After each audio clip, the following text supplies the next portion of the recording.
From the righteous gemstones to the frighteous neck bones, this is Sagas of Sundry Goblin Mode, and specifically Sagas of Sundry Quests and Answers. I'm Dan Casey, and today we're going to break down the latest episode of Goblin Mode, but to join me, I have my amazing cast, as always. Danielle Radford. Amy Vorpahl. Jason Nguyen. And our special guest. Becca Scott. All right, folks, I have to warn you, there are going to be a ton of spoilers for the latest Goblin Mode in this episode, so if you haven't listened to Goblin Mode or watched Goblin Mode yet, please go back and do that, because I don't want to ruin anything for you. With that said, let's get into it. Holy shit, Amy. Oh, yeah. No. Oh, no. Dang it. Dang it. All you had to do was stay, in the words of Taylor Swift. I don't know that bard. Oh, yes. Yes. How about that? You got some good stuff though. And got a promotion. Got a promotion. Well, kind of. Right. Yeah. It's a temporary promotion, and when they find out that the Sundari is gone, I don't think that Ulfred's gonna let me keep that. Yeah. Yeah, R.I.P. Or not. But living up to my potential. Yes. So that's good. I will say that having Euthus be buried in Fitfettle Delve, hiding out like a little bitch. Whoa. Okay, good.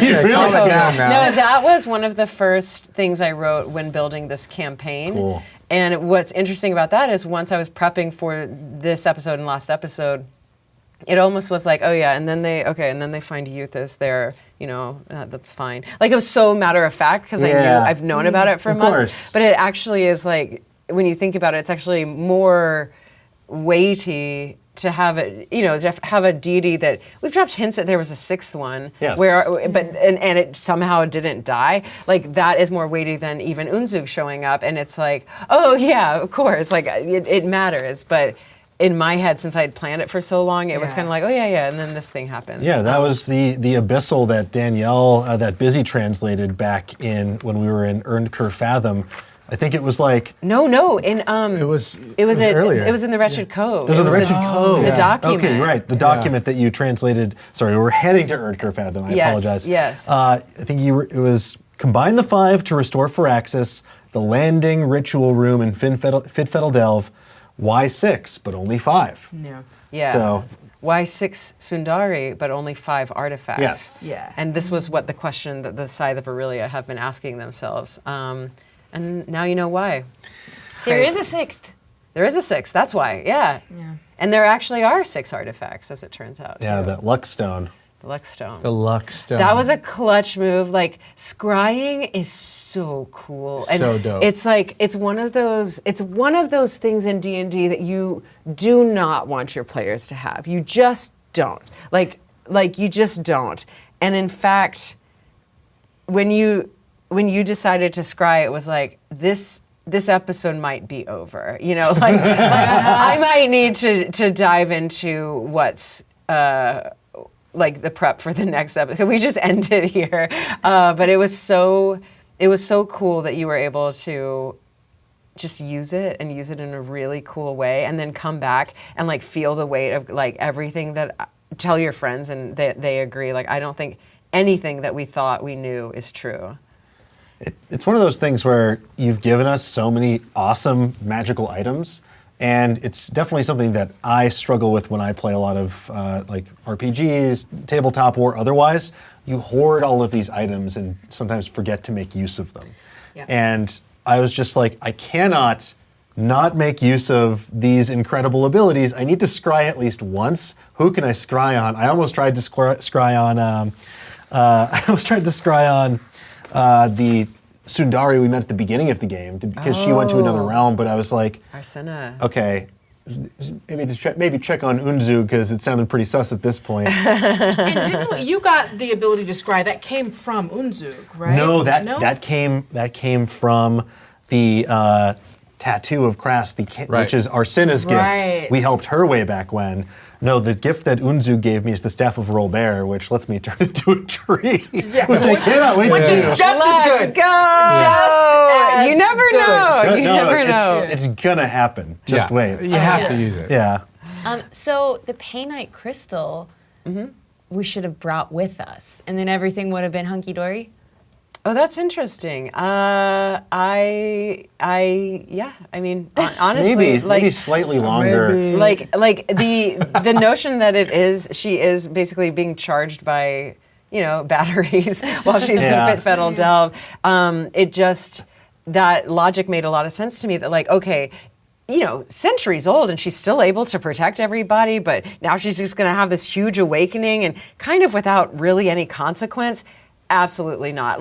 What about this makes any sense at all? And it's she's weak as hell. The only reason she's got sustenance is because she's channeling all of these gems. Yeah. And once she gets attention, of course that's radiating her power more. The gems are talking to each other like a network. Great. You remove her from the network even just a little bit, and it's cut the cord, man. No more signal. She's lost. Oh my gosh, to me, that's bars. she's been hiding and withering for centuries. But She's gone. I think Phibbs probably read way too much into her appellation. She is Euthys Wanderer's fortune, not basement dweller's fortune.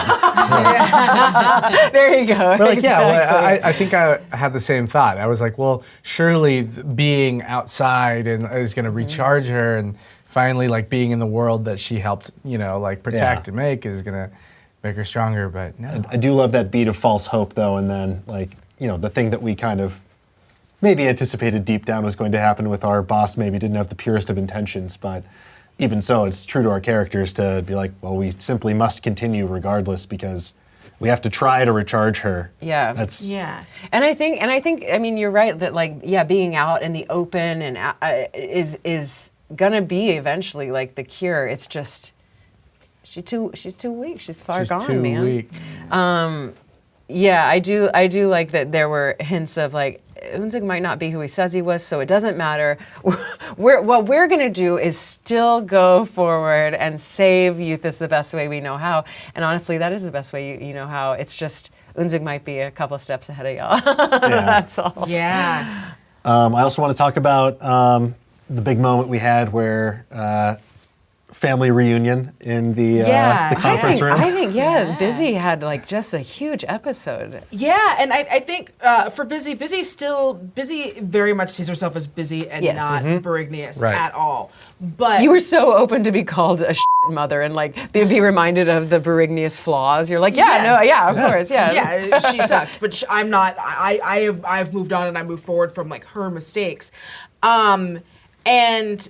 I do think, but there is definitely a fondness for her, for B6, just because B6 is, and again, it's not that thing of we're related by blood, because even then, who cares? I have family that I have found through the Terror Squad, and we are not related by blood, we are related by terror, and so, Busy's affection for B6 is very much because of the things that they have in common as people. Because if B6 wasn't as and honestly as nice and as sweet and as giving and as caring and as nurturing, along with all of her fantastic managerial skills, I those are the things that's what binds Busy to her. And I also think that's also a huge part of why letting go of Unzug was hard, but it wasn't the worst, because again, Busy's got her family. And as much clout and as much as she gave to Unzug and wanting to, be at the right hand and all of those things, again, if you think of him as our dungeon daddy, and I do. What else would we think of this? Another word for it. Again, it's I think Busy is starting to learn as she is in the world that family is made and certain things are earned, and B6 is now family because that is earned, and those are now earned experiences. And Unzug, the more that you hear, the more that Busy realizes she didn't know this dude at all. And so, as much as it's sad and it's a real big bummer that he's not going to turn out to be maybe the good or the reformed person as maybe we were hoping he was by the fact that he was nice to a goblin once. Really, the bar. The bar is in the dirt. It's easier. That's a real tell right there. It was Y'all play your easier to let go characters of. all so well with that. Just like the innate trust of like, yeah, he's Unzug, and of course, like it's hard to beat it out of your system that Unzug is great, and so the trust, even as you said last time that it was. You were kind of vibing against him as players, but as characters, it was like, yeah, we're still on Team Unzug, and then this is the episode where it's like, well, yeah, your world almost shatters with Phibbs' scrying. Yeah, I mean, how else can you afford a 3,000 to 4,000 square foot marble mansion? If Only not treachery. defrauding The only way is treachery. celestial treachery. If you're looking at it from the view of we are servants and our life and everything that we've ever known is to serve this person, then why wouldn't he have us serve him in even just this small way when we've been like footstools. Like we've done way more degrading things than pack his underwear and his protein covered blankets. Yeah. So why wouldn't he have done this unless he was being sneaky? It is very much like seeing it through like the eyes of someone who was like a servant. And it's like, well then why now? Why would that be the exception? Tune in to the 6-part podcast uncovering Unzug. Oh my gosh. Well, what about y'all's obsession with freaking titles? Oh, what about the High Council? Yes, the High Council. Extremely touchy about asking for titles. Yeah, that was like a big monologue from you I want to know why old about friend getting your took it so promotion. personally. Yeah, what's up, I Amy? thought everything was working out for B6. Yeah, and all of a sudden, because I she thought was. it was my big coronation day. I thought this was my moment. And then Alfred was like, goes off. you went too far. I'm taking everything away.